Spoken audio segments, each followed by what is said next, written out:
तो basic translation का आज ये दूसरा वीडियो है, जिसमें पहला वीडियो जो था उसमें बताया गया था कि टू बी का प्रयोग क्या है, कैसे है। बहुत ही आसान और सिंपल था। जो लोग को आता था उसे लगता होगा कि ये तो टाइम पास है, ये तो आसान है, आता ही था। लेकिन कोई भी चीज का नींव, अगर नींव जो है मजबूत होता है तो उसका जो कोई भी बिल्डिंग अगर बनेगा तो बहुत अच्छा और टिकाऊ बनता है। उसी तरीके से हम शुरुआत से शुरू किए हैं। आज का जो है उसी का नेगेटिव इंट्रोगेटिव जो भी है डब्ल्यू एच ग्रुप का बताएंगे।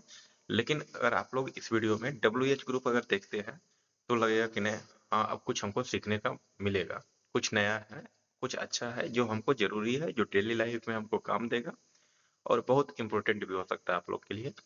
तो आज से आप लोग का जो है शुरुआत तो ऐसे कल से ही हो गया, लेकिन सीखने का जो होगा आज से शुरू हो जाएगा।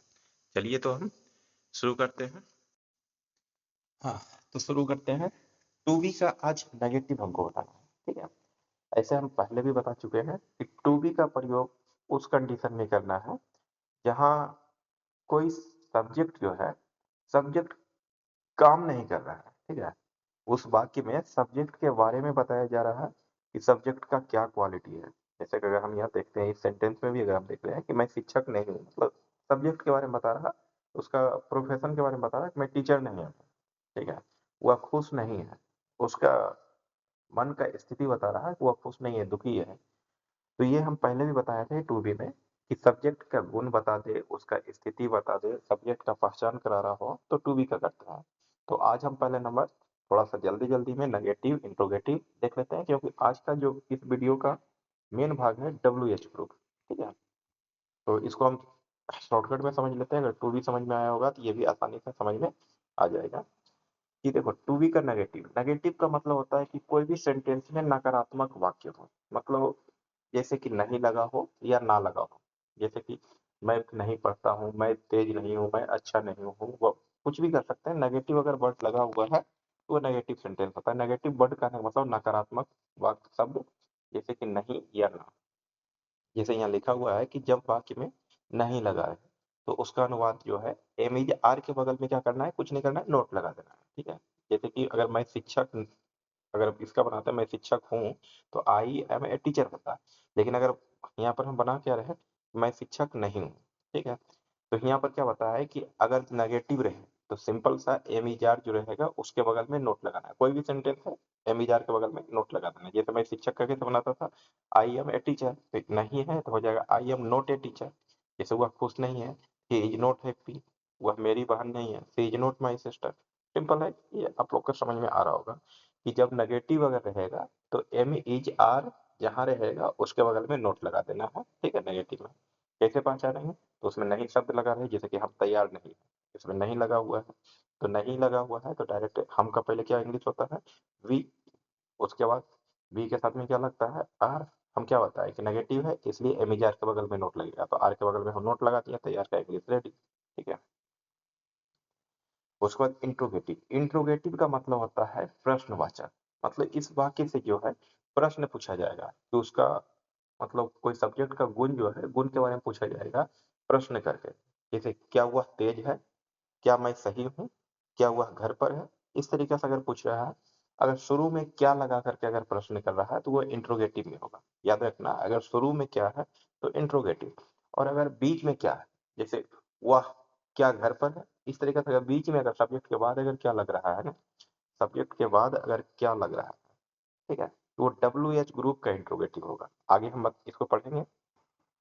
तो अभी हम देख रहे हैं क्या चीज कि अगर कोई भी सेंटेंस है, सेंटेंस के अगर शुरू में ही क्या लग जाए, सेंटेंस के शुरू में क्या लग जाए, क्या शब्द जुड़ जाए, ये वाला जो वर्ड है, देखो कहाँ है। जब वाक्य के शुरू में क्या लगा है तो उसका जो है इंट्रोगेटिव पर बनाते हैं, ठीक। इंट्रोगेटिव में क्या करना है, इसको अनुवाद कैसे बनाना है, तो सब्जेक्ट के पहले एम लगा देना है जो सब्जेक्ट है। जैसे कि क्या मैं सही हूँ, तो क्या जैसे कि है, तो सबसे पहले नंबर क्या बताया कि ये देखना है कि मैं एक साथ आई लगता है, मैं का इंग्लिश आई, और आई के साथ क्या लगता है एम, तो एम को पहले कर देना है। जब इंट्रोगेटिव बनाना है ना, तो एम जो था, जैसे एम जो है सब्जेक्ट के बाद लगता था, तो इंट्रोगेटिव में है क्या करना है, जो सब्जेक्ट रहेगा सब्जेक्ट के पहले एम लगा देना है। जो सब्जेक्ट है उसके पहले एम इज आर लगाना है। ठीक है, तो यहाँ पर हम देखते हैं कि क्या मैं सही हूँ। मैं एक साथ मैं के जो इंग्लिश होता है आई और आई के साथ एम लगता है तो एम आई राइट। क्या हुआ घर पर है, वह का इंग्लिश ही होता है और ही के साथ ई लगता है तो इसलिए इज ही राइट हो। क्या हुआ शिक्षक है तो यहाँ पर ही भी कर सकता है सी भी, यहाँ पर हम एक बार ही बताए थे इसलिए सी कर दिए हैं कि इज सी, या शिक्षिका भी लिख सकते थे ए टीचर। क्या आप शिक्षिका कर दो। क्या आप तैयार हैं आर यू रेडी, इस तरीके से आप बना सकते हैं। इंट्रोगेटिव प्लस नेगेटिव अगर रह जाए कि अगर शुरू में क्वेश्चन भी पूछ रहा है और नहीं भी रहे, जैसे क्या मैं गलत नहीं हूँ, तो इसमें क्या करना है, दोनों नियम लगाना है। तो दोनों नियम में क्या था कि अगर इंट्रोगेटिव रहेगा तो सब्जेक्ट के पहले, जो सब्जेक्ट है ना, सब्जेक्ट के पहले एमिजार लगाना है। जैसे कि अगर राम, यहाँ पर देख लो कि क्या वह घर पर नहीं है, ठीक है, तो सब्जेक्ट क्या है यहाँ पर वह, तो वह के पहले लगा देना है एमिजार। जैसे वह का इंग्लिश ही होता है ना, तो ही का साथ लगेगा इज, इसलिए शुरू में पहले हो जाएगा इज, वह का इंग्लिश ही, और नेगेटिव भी है तो नोट लगाना एट हो। ठीक है, सिंपल सा यहाँ पर समझा भी रखे हैं, समझ में आएगा। चलिए मेन चीज अब यहाँ से शुरू होता है, समझने का कोशिश करना है। सबसे पहले नंबर डब्ल्यू एच क्वेश्चन। ठीक है, ये डब्ल्यू एच वर्ड इंट्रोगेटिव, ठीक है, डब्ल्यू एच ग्रुप का इंट्रोगेटिव। तो इसमें क्या होता है कि जब अगर क्वेश्चन, ठीक है, कोई भी वाक्य से क्वेश्चन पूछा जाए, वो जैसे क्या लगाकर, क्यों लगाकर, कब, कहाँ या कैसे, कौन, किन से, किसका, कब से, किसके लिए, किसके बारे में, किसके तरफ, किसके द्वारा, ये सब अगर मान लिया जाए कि कोई भी शब्द हो, किस तरफ, किस तरह का, या कहाँ से, जहाँ से, इस तरीके से कुछ भी अगर मान लिया जाए कि रह जाए, इतना इतना वर्ड मीनिंग दिया हुआ है। ठीक है, इसको हम पीडीएफ दे देंगे लास्ट में।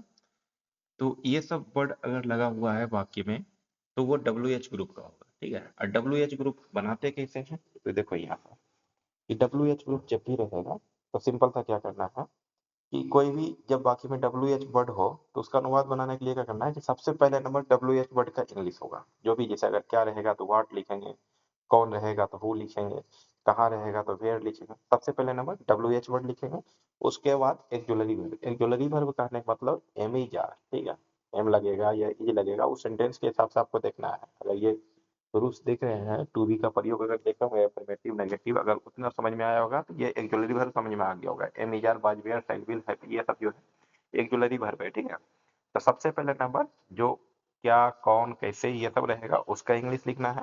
ठीक है, उसका इंग्लिश लिखा जाने के बाद जो एमिजार कुछ भी जो लगता है उसको लिखना है। उसके बाद सब्जेक्ट लिखना है, मतलब कौन किसके बारे में पूछ रहा है। जैसे कि यहाँ पर देखो वह लड़की कौन है। ठीक है, यहाँ पर देखते हैं वह लड़की कौन है, तो इसमें क्वेश्चन क्या हो रहा है, कौन हो रहा है, तो कौन का इंग्लिश हो। उसके बाद वह, तो वह के साथ लगता है इज। जैसे कि वह के साथ जो होता है, वह का मतलब ही, सी, डेट कुछ भी है तो इज लगेगा इसके साथ में, तो इज।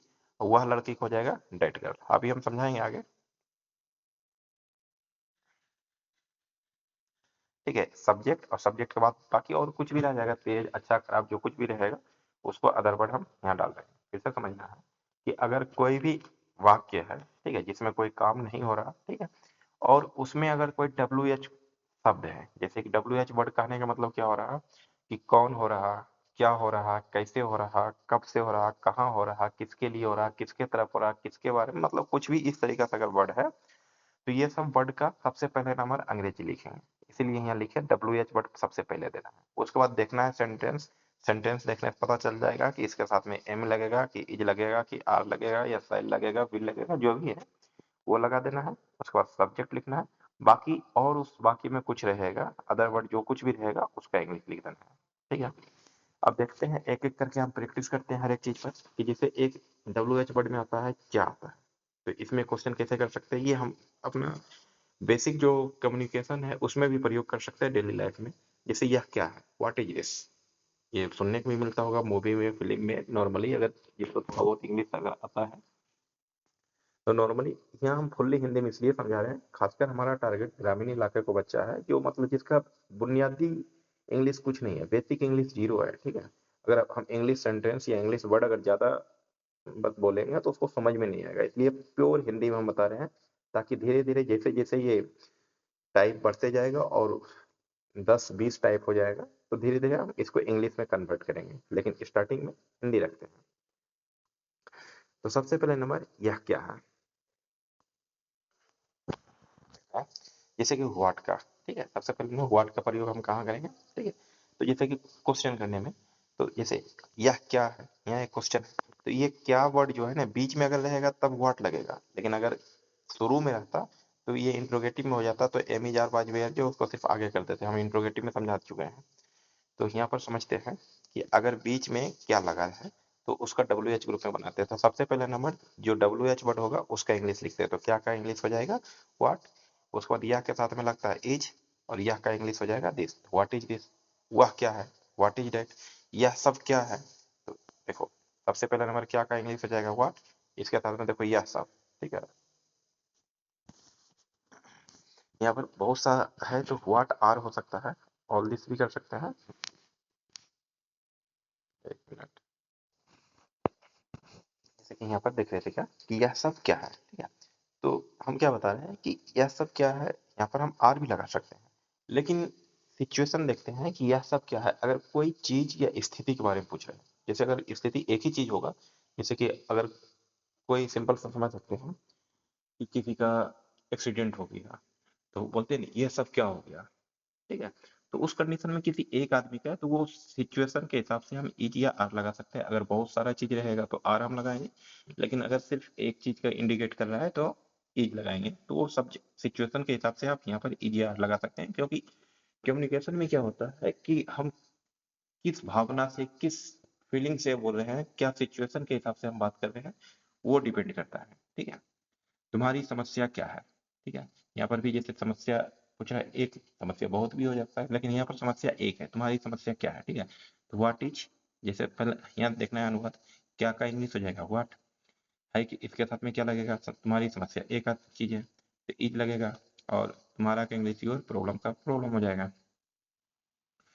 उसका नाम क्या है? तो व्हाट, फिर इसके साथ में इज लगेगा, और हिच नेम, मतलब उसका नाम का क्या हो जाएगा? उसका का इंग्लिश हिज होगा, नेम। अब इसको पहले नंबर एक बार हम समझते हैं कि इसको कैसे क्या करना है।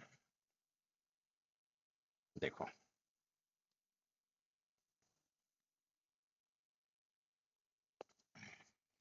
कि जैसे कि उसका नाम, चाहे तुम्हारा नाम, हमारा नाम,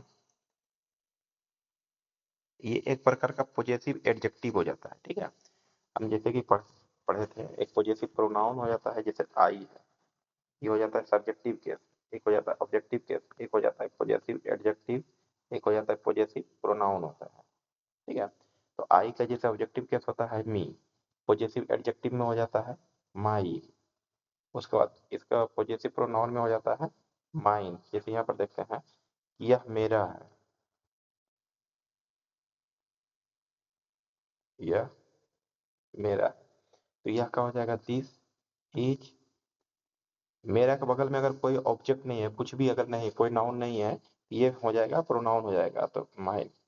तो ये चीज आगे पढ़ने को मिलेगा।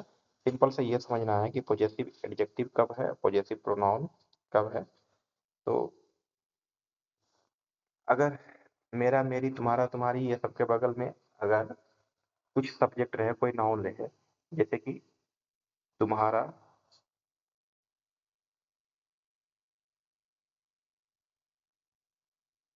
क्या, ये तुम्हारा भाई, ठीक है? ये तुम्हारा हो गया, तो अभी इसको हम पॉजिटिव एडजेक्टिव या पॉजिटिव प्रोनाउन दोनों में अगर पूछेंगे क्या होगा, तभी ये पॉजिटिव प्रोनाउन होगा, क्योंकि इसके बगल में कोई नाउन नहीं है, भाई कर दिया, ठीक है? तुम्हारा भाई। तो अब ये हो जाएगा एडजेक्टिव, ठीक है? एडजेक्टिव के बगल में, एडजेक्टिव के लास्ट में हमेशा कोई ना कोई संज्ञा रहेगा, कोई कुछ भी हो, ठीक है? तो यहाँ पर तुम्हारा हो जाएगा योर। तो ये सिंपल सा पता होगा, नहीं पता है तो आगे का चैप्टर में हम बताएंगे। ऐसे थोड़ा सा हम बता देते हैं कि मेरा कमाई, तुम्हारा का योर, हमारा का आवर, उसका का हिज, उसकी का हर, इस तरीके से कर सकते हैं। उन लोगों का देयर,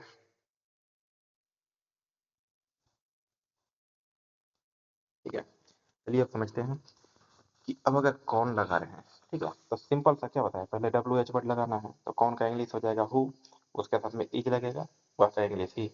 उसी जगह से वह लड़की कौन है, तो यहाँ पर पहले नंबर हो जाएगा कौन का इंग्लिश हु, उसके बाद इसके साथ में इज लगेगा। अब देखो वह लड़की, हम क्या बताया कि कुछ भी, जैसे कि वह जो होता है प्रोनाउन होता है, लेकिन अगर उसके बगल में कोई नाउन है, जैसे लड़की नाउन है, ठीक है, तो वह लड़की जो हो गया, तो ये पॉजिटिव एडजेक्टिव में बदल जाता है, तो ये यहाँ पर हो जाएगा डेमोन्स्ट्रेटिव एडजेक्टिव। ये सब आगे समझना है। तो वह का इंग्लिश हो जाएगा डेट, लड़की को हो जाएगा गर्ल। वे लोग कौन है, तो कौन का इंग्लिश हो जाएगा हु, इसके साथ में क्या लगेगा, वे लोग बहुत आदमी है, तो आर, वे लोग का दे।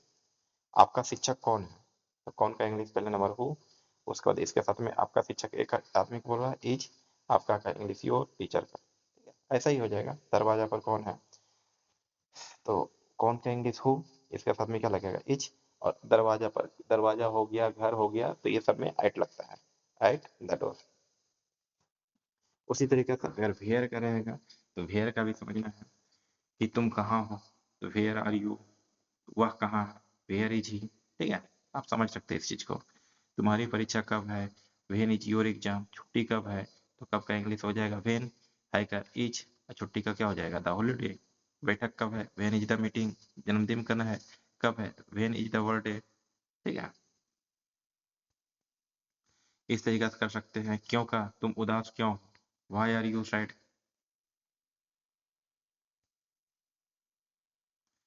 आप वह अनुपस्थित क्यों है, तो क्यों का इंग्लिश क्या है वाई, इसके साथ में इज लगेगा, वह का इंग्लिश ही, अनुपस्थित का अब्सेंट। क्या बताए थे, इसका नियम हम बताए थे क्या चीज, कि सबसे पहले डब्ल्यू एच वर्ड, उसके बाद बताए थे एक जुलरी भर, मतलब एमिजार बाजवेयर, उसके बाद बताए थे सब्जेक्ट, उसके बाद बताए थे जो बाकी बच गया लिख दो, अदर वर्ड, यही था ना। देखो, सबसे पहले नंबर अगर मान लो कि डब्ल्यू एच वर्ड में क्यों का इंग्लिश वाई, एक जुलरी भर मतलब एमिजार होगा, ठीक है, वह का इंग्लिश हो जाएगा ही, अनुपस्थित का हो जाएगा अब्सेंट, ठीक है। वह चुप क्यों है, where, why are they silent, यह महंगा, इतना महंगा क्यों है, वाई इज, देखो वाई इज, यह का हो जाएगा इट, इतना का, सो महंगा का एक्सपेंसिव, ठीक है, आप इसको समझ सकते हैं।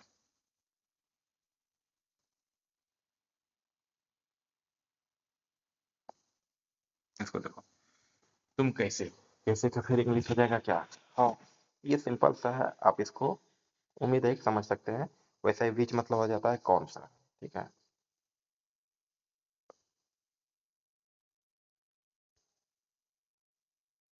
विच का मतलब कौन सा हो जाता है, तुम्हारी किताब कौन सी है, तो पहले नंबर कौन सी का इंग्लिश विच, इसके साथ में इज, तुम्हारा किताब, ठीक है, तुम्हारी किताब, तो तुम्हारा, तुम्हारे की इंग्लिश योर, किताब का, ठीक है। अगर तुम्हारा तुम्हारी किताबें, मतलब बहुत सारी किताबें अगर रहता, तो यहाँ पर क्या हो जाता, आर हो जाता, यहाँ बुक्स हो जाता, ठीक है। उसी तरीका से इसमें आप देख सकते हैं पूरा हुज, तो हुज में क्या हो जाएगा, जैसे हुज मतलब किसका, तो यह पेन किसका है, हुज पेन, ठीक है, इज दिस, या फिर ऐसे कर सकते थे हुज इज, इसको यहाँ पर पेन इधर कर सकते हैं, दोनों का मतलब एक ही चीज हो जाएगा, हुज इज दिस पेन, ठीक है। ऐसा ही आप बनाइएगा, क्योंकि आप बेसिक चीज अभी सीख रहे हैं। तो सबसे पहले नंबर किसका का इंग्लिश लिख देना है हुज, उसके बाद लिखना है इज, उसके बाद यह पेन का हो जाएगा दिस पेन, ठीक है। सब में थोड़ा सा करेक्शन कर लेना है, सबको लास्ट में करना है। नेट चल रहा है, नहीं नेट नहीं चल रहा सर, मेरे तो डीपी नहीं। हाँ देखते हैं, हुज का हो गया। हुज में थोड़ा सा क्या करना था, करेक्शन करना था, कर ही देते हैं।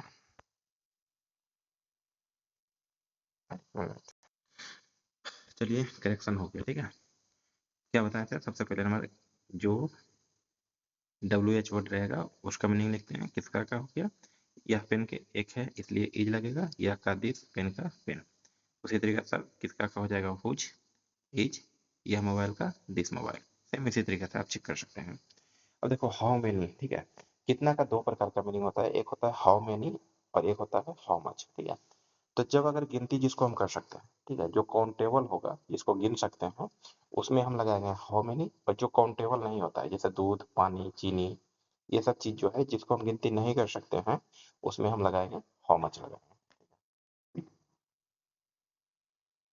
तो यहाँ पर क्या है कि कक्षा में कितने छात्र हैं, स्टूडेंट को हम काउंट कर सकते हैं कि एक क्लास में कितना स्टूडेंट है। तो यहाँ पर कितना का इंग्लिश क्या हो जाएगा, हाउ मेनी। ठीक है, छात्र का इंग्लिश स्टूडेंट, उसके बाद क्या है, are there in the class. अब ये कैसे हुआ, ठीक है, देखो कितने छात्र हैं, ठीक है, कितने इस तरीके से अगर रह जाए तो सबसे पहले नंबर इसमें जो हो जाता है,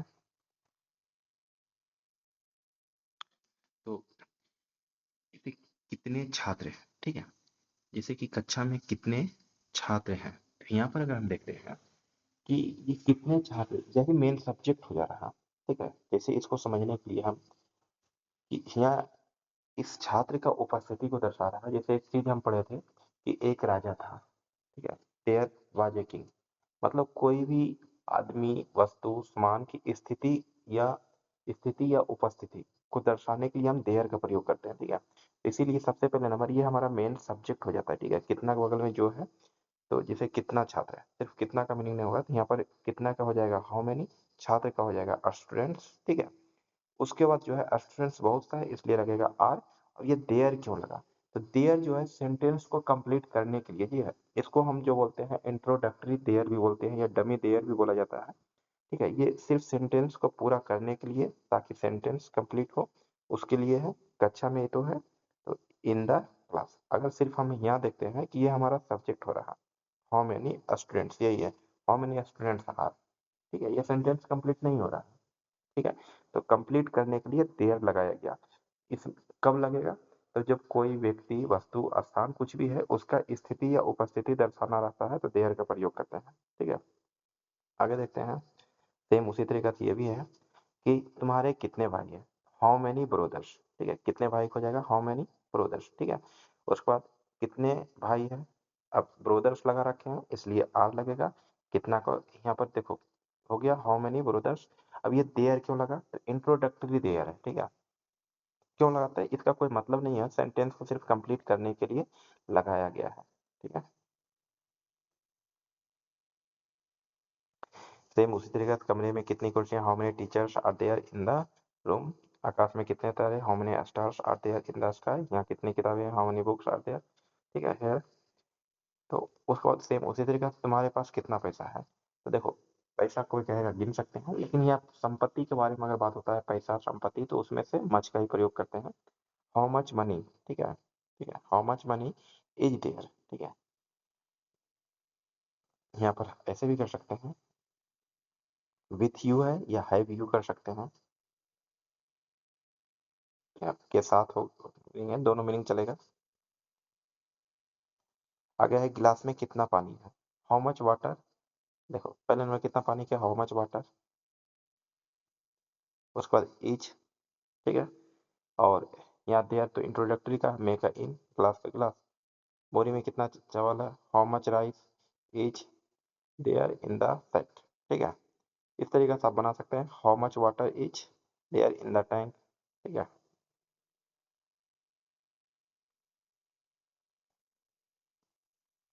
उम्र का बात अगर हो तो हाउ ओल्ड आर यू, ठीक है। यहाँ पर अब देखो कितने वर्ष के हो, कौन, तुम, तो यहाँ पर सब्जेक्ट ये हो रहा है, ठीक है।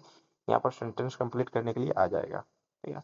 यहाँ डब्ल्यू एच वर्ड हो जाएगा, हाउ ओल्ड आर, तुम के इंग्लिश यू, तुम्हारा भाई कितने वर्ष का है, ठीक है, तो कितना वर्ष का हो जाएगा, हाउ ओल्ड इज तुम्हारा भाई का योर ब्रदर। सेम उसी तरीके का आप इस सेंटेंस को आप देख सकते हैं, हाउ फार मीन्स कितना दूर, ठीक है, स्कूल कितना दूर है, हाउ फार इज, उसके बाद स्कूल, जैसे यहाँ पर कितना दूर का हो जाएगा हाउ फार, इसके अर्थ में ई लगेगा, स्कूल का स्कूल, स्टेशन कितना दूर है, सेम इसी तरीके से आप इसको समझ सकते हैं।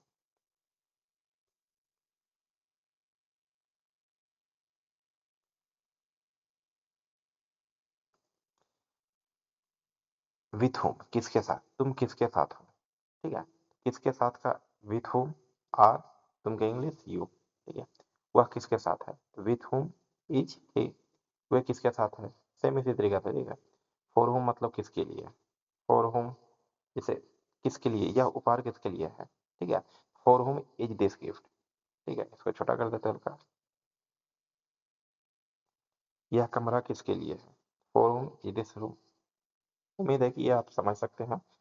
अभी तो और भी सेंटेंसेस बहुत हैं, लेकिन आज बस 15 टाइप कंप्लीट करके 15 वर्ड का तुम कहाँ से हो, ठीक है। कहाँ का इंग्लिश फ्रॉम वेयर हो जाएगा।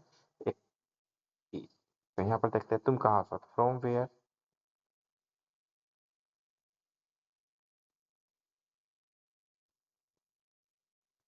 ठीक है। और तुम का इंग्लिश यू, हम क्या बताए थे पहले, डब्ल्यू एच वर्ड देना है, डब्ल्यू एच वर्ड का हो गया। उसके बाद ए बी एक्जुलेटरी वर्ब, उसके बाद तुम का यू। बाकी अदर वर्ड रहा था, अदर वर्ड कर सकते हैं। वह कहाँ से है, फ्रॉम वेयर इज ही, ठीक है। यहाँ तक आप इसको देख लीजिए, बनाइए। अगर नहीं बनता है, नहीं समझ में आता है, तो फिर हम कल नेक्स्ट वीडियो में कंप्लीट करेंगे।